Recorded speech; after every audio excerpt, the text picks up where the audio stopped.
Os anjos são os seres celestiais que mais despertam o interesse das pessoas, inclusive aquelas que não são cristãs. Com poderes sobrenaturais, eles são responsáveis por proteger e guardar a vida dos filhos de Deus e atender às suas necessidades de acordo com as ordens do Pai. E a Bíblia diz no livro de Hebreus que existem milhares e milhares de anjos no céu. Porém, a palavra do Senhor nos apresenta os nomes de apenas alguns deles.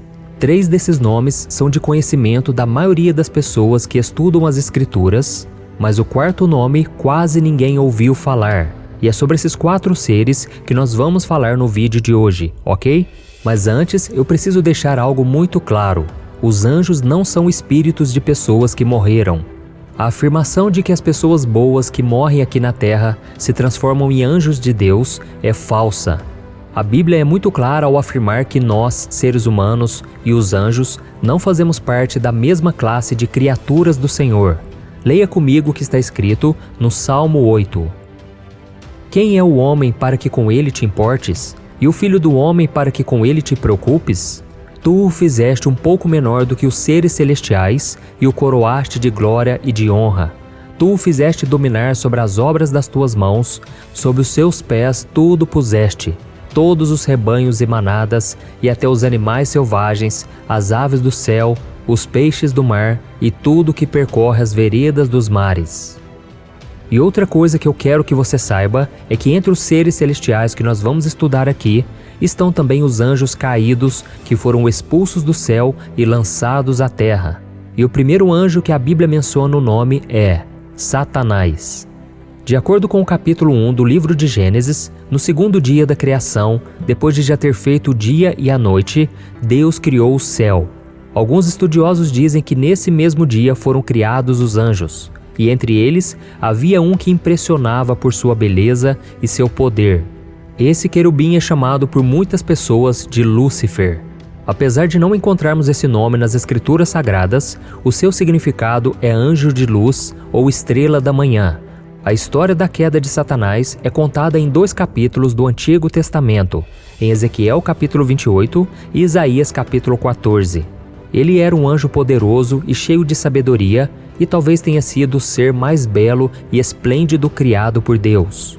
Esse pode ter sido motivo de grande honra para esse anjo, mas ele não se contentou com tudo que tinha ao lado do Senhor e deixou que a sua beleza e a sua alta posição na hierarquia celeste subissem a cabeça. A Bíblia nos mostra em Ezequiel capítulo 28 que Satanás permaneceu perfeito em seus caminhos até que a iniquidade foi encontrada em seu coração. Veja o que está escrito. Seu coração tornou-se orgulhoso por causa da sua beleza, e você corrompeu a sua sabedoria por causa do seu esplendor. Por isso eu o atirei à terra, fiz de você um espetáculo para os reis. Por causa do seu orgulho, Lúcifer decidiu que queria construir o seu trono acima de Deus. E ele convenceu cerca de 1/3 dos anjos a apoiá-lo. Houve então uma batalha no céu, e os anjos que permaneceram ao lado do Senhor derrotaram os que se rebelaram. Veja o que a palavra de Deus diz sobre esse momento. Houve uma guerra no céu. Miguel e seus anjos lutaram contra o dragão e os seus anjos revidaram. Mas estes não foram suficientemente fortes e assim perderam o seu lugar no céu. O grande ladrão foi lançado fora. Ele é a antiga serpente chamada Diabo ou Satanás, que engana o mundo todo. Ele e os seus anjos foram lançados à terra. O exército de anjos rebeldes não foi suficiente para vencer as hostes celestiais.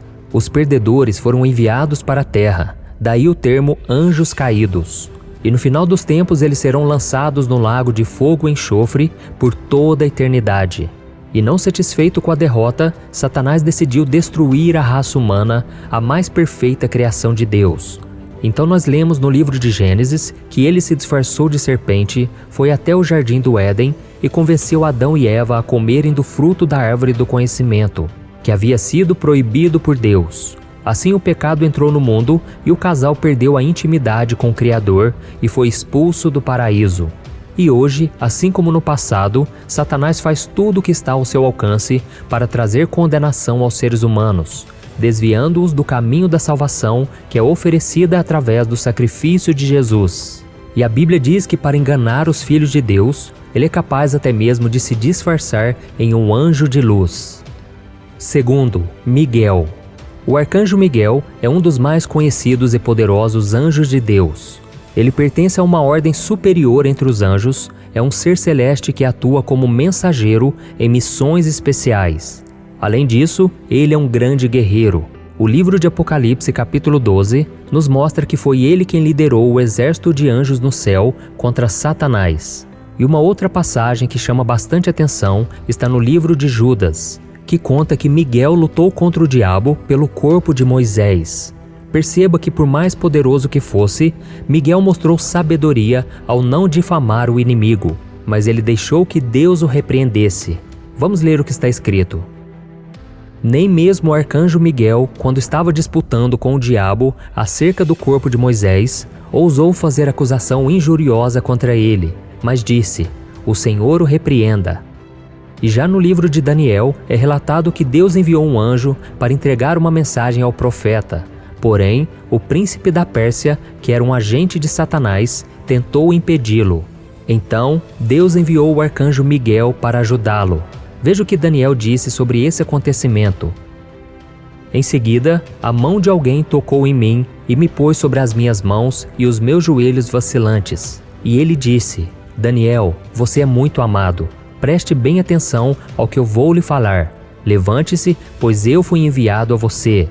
Quando ele me disse isso, pus-me de pé, tremendo, e ele prosseguiu: "Não tenha medo, Daniel. Desde o primeiro dia em que você decidiu buscar entendimento e humilhar-se diante do seu Deus, suas palavras foram ouvidas, e eu vim em resposta a elas.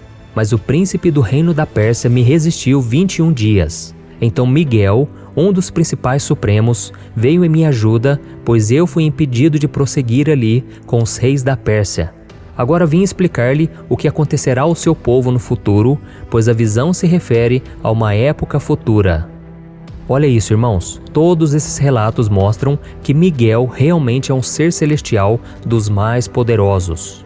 Terceiro, Gabriel. Se Miguel é o anjo das grandes batalhas, Gabriel é o responsável pelas mensagens e missões importantes que Deus entrega às pessoas. Basta lembrar das histórias de Natal que nós ouvimos desde criança. Foi ele que levou a Maria a notícia de que ela daria à luz ao Filho de Deus. Ele também apareceu para interpretar a visão de Daniel sobre um carneiro e um bode. Gabriel se apresentou na forma de um homem e explicou que a visão era sobre o fim dos tempos e que aqueles animais representavam os reinos futuros. E mais tarde, esse anjo apareceu outra vez a Daniel, trazendo o entendimento de sua visão, após ele orar pedindo perdão pelos pecados do seu povo. Veja o que a Bíblia diz.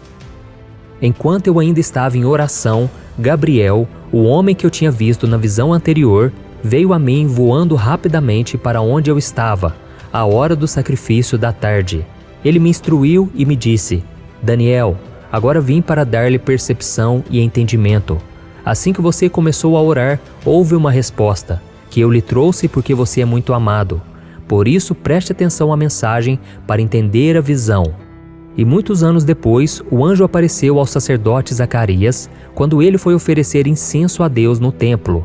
Gabriel profetizou a Zacarias que ele e a sua esposa teriam um filho chamado João Batista, e que esse filho seria o responsável por preparar o povo para receber o Salvador. Zacarias duvidou da mensagem e, como castigo por sua incredulidade, ele ficou mudo até o menino nascer.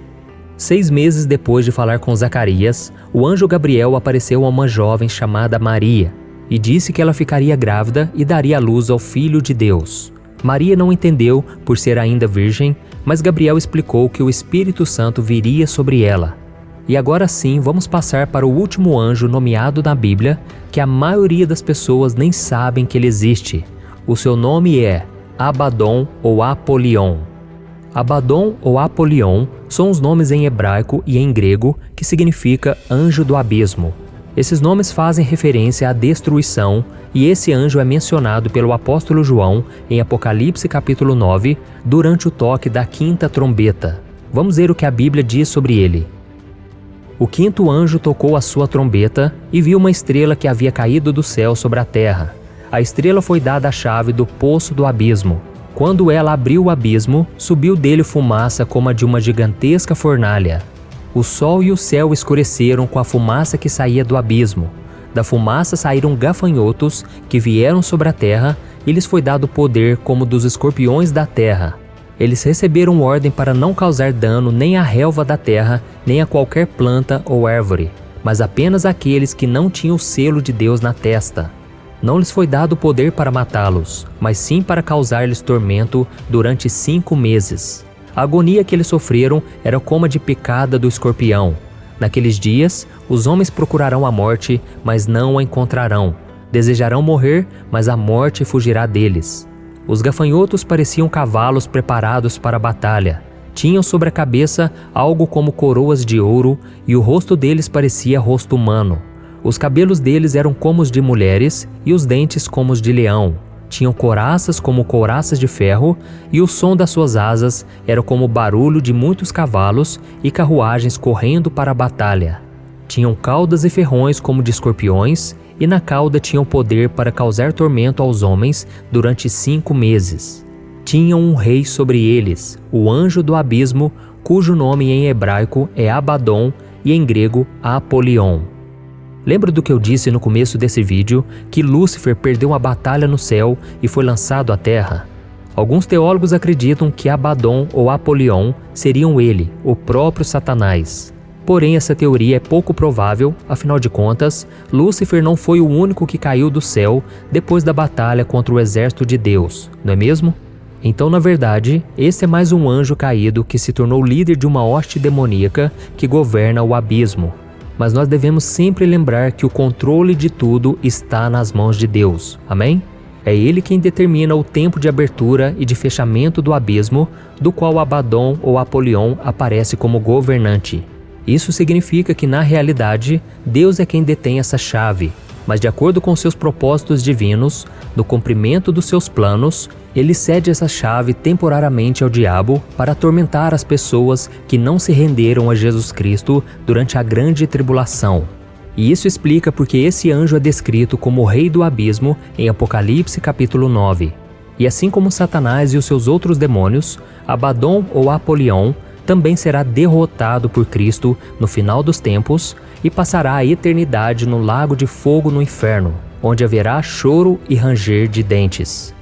Eu sou o pastor Antônio Júnior. Se você gostou dessa mensagem, compartilhe com seus amigos e se inscreva aqui no meu canal. Que Deus te abençoe.